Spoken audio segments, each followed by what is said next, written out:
Hello everyone, today I am teaching you a very simple but powerful grammar concept which is has and have. So let's make it so simple and easy to understand. So first I would like to tell you that has is used for he, she, it or singular noun, whereas have is used for I, we, you, they. These are plural pronouns. I is a first person noun. Let's see examples. He blank a laptop. He is a singular pronoun. So he has a laptop. He blank an interview today. So he has an interview today. The baby blank blue eyes. Baby is a singular noun. So we will use has. The baby has blue eyes. It blank a long tail.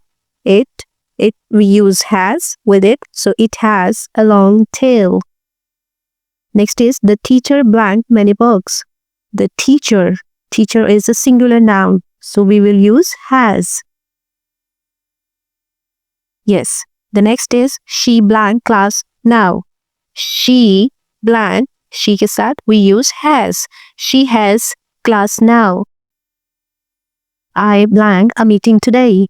I first person, and we all the time use have with I. So we say I have a meeting today. Next is you blank good communication skills. You, we use have with you, so you have good communication skills. We blank some bags. We have some bags. The next is blank, you finished your work. Have you finished your work? The sentence starts with have is a question. So, if you like this video, share and hit the subscribe button. Thank you for watching.